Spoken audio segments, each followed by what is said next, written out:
So today I wanted to talk a little bit about MMA and more specifically, oh, keep burping. More specifically, the UFC's 125-pound division. Um, I started doing this actually and initially because I wanted to write and talk about mixed martial arts. But I've got a website, www.thebattlecamp.com. I haven't written on there for ages. Just things got in the way, life, etc. But since I started this channel up, I thought it'd be I thought it would be mostly an MMA channel, and I'd kind of comment on some of the boxing stuff that I see because I follow boxing as as well as MMA. As it happened, it's been quite a busy week in the boxing world with the heavyweight division and stuff, so I haven't really made any MMA videos. But I wanted to talk a little bit about the UFC's 125-pound division. So what's prompting me to make this video is a couple of days ago, I think it was on Thursday or Wednesday evening, they held the pre-fight press conference for the UFC Brooklyn card, which will be the first UFC show on ESPN. Now, there's a lot of kind of controversy and stuff like that around the whole card with this Greg Hardy guy and Rachel Ostovich and domestic violence, and you can go on any website or any MMA outlet and you'll hear shitloads about it. But I just wanted to talk briefly about the 125-pound division, and more specifically about when Ariel Helwani was asking questions to Dana White, asking him to clarify what's going to happen with a 125-pound division after this fight between TJ Dillashaw and Henry Cejudo. Now, the general consensus is if Henry Cejudo wins, the division stays open. If he loses and TJ Dillashaw wins, that effectively unifies the 125-pound and 135-pound titles. And so by default, the 125 division no longer exists because Dillashaw won't be fighting at that weight after this fight on Saturday night.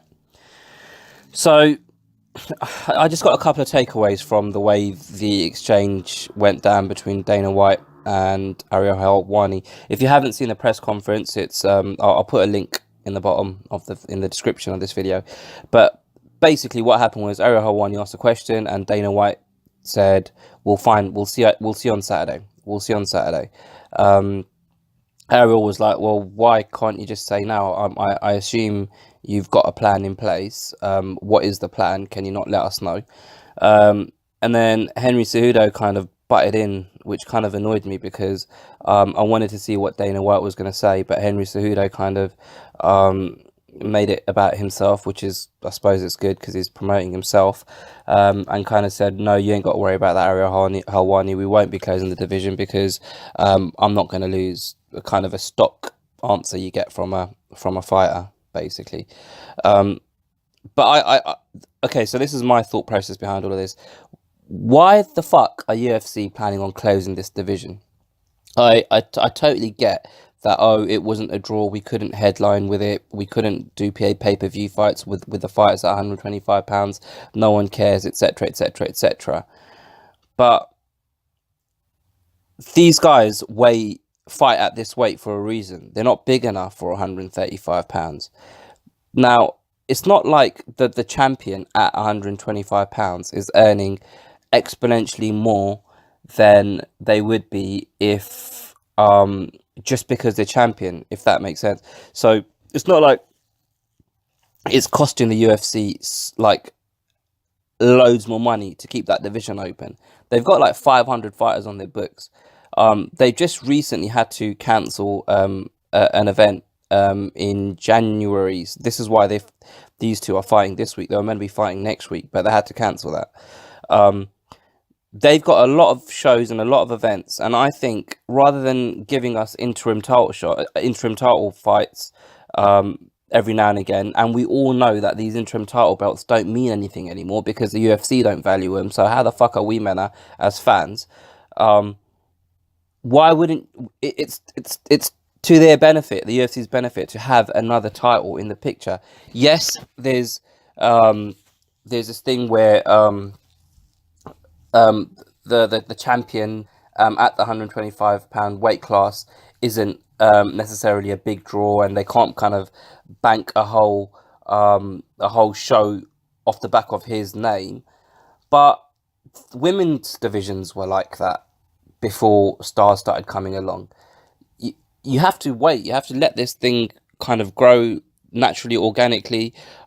They kind of had a bit of bad luck with Mighty Mouse being so good and never losing, so it kind of made it a foregone conclusion that what's going to happen when he defended his title. I think they should give it some more time. It gives them another title that they can use as a bit of decoration around different events. So it could be like a co kind of main event, etc. On kind of pay-per-views to prop up cards, or ESPN shows in the near future, or even shows in Europe and kind of in Asia, China, etc., or Russia. When they're traveling around, they can have a 125-pound title fight. It's an attraction. It's a title at the end of the day, and it means a lot more than a fucking interim title shot. Um, that's the way I see it. I know the division's quite thin at the moment. There's not that many guys like sitting at the top of the 125-pound division. But I just can't see the logic in just getting rid of it totally. Unless they're trying to slim down the roster and get rid of a load of fighters. Rather than getting rid of a whole division, why not pick, one or two from each division that basically no one's really heard of, and basically give them the paper and say, right, we don't need your services anymore. It defies logic for me anyway. It just doesn't make sense, given the fact that we've seen so much last year. We've seen so many fights where it's been, oh, here's an interim title belt, and then the interim champion doesn't actually get to fight the lineal champion, I suppose you'd call him, doesn't get to fight the actual champion, and they just kind of get rid of the interim title belt.